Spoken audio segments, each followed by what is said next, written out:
Hi, I'm Kim, and I gave up a potential corporate career to be an urban farmer. I first started thinking about farming when I was doing my study abroad in the Indian Himalayas. In my half a year there, we went to a lot of village homestays. We also met many agricultural NGOs. The more you spoke to different people, listened to their stories, the more you realize that, hey, their stories are so interesting, it's so fascinating.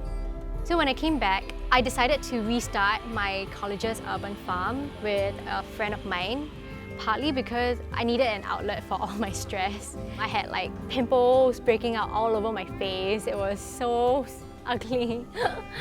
Life in the mountains was extremely stress-free. It made me think a lot about why life in Singapore wasn't that way. After I graduated, I applied to a lot of companies, like big corporate companies that had sustainability departments, but I ended up choosing to work for Edible Garden City. When I told my parents about my job offer, they didn't react too well.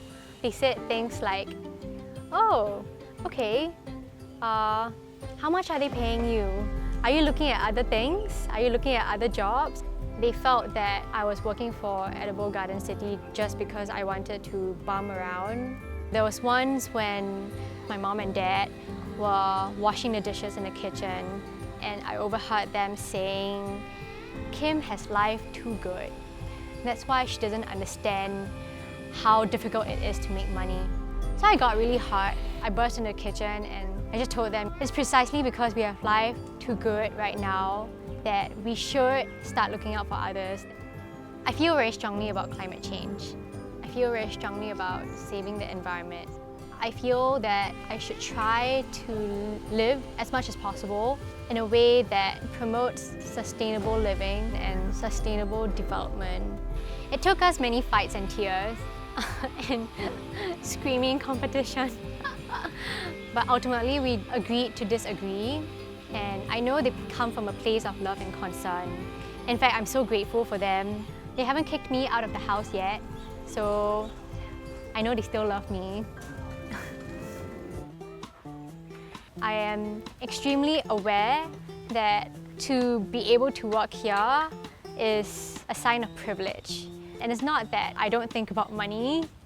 I do think about money. I just maybe think about money in a very different way. Money is a tool for us to do things. Buying a house, talking about BTOs, having a car, there's nothing wrong with that. But people often forget that it's not the only way of living life. It took me a huge emotional leap of faith to stay in Edible Garden City. Honestly, I thought that I was just going to be here for 3 months. But I started asking myself questions like, what other jobs out there would be aligned with my values? I think at the end of the day, you shouldn't be afraid of what other people think and just do your own thing. The moment you start worrying about what other people think, it inhibits a lot of what your potential could be. It's very difficult to go against the flow, but I don't see how I could do it any other way.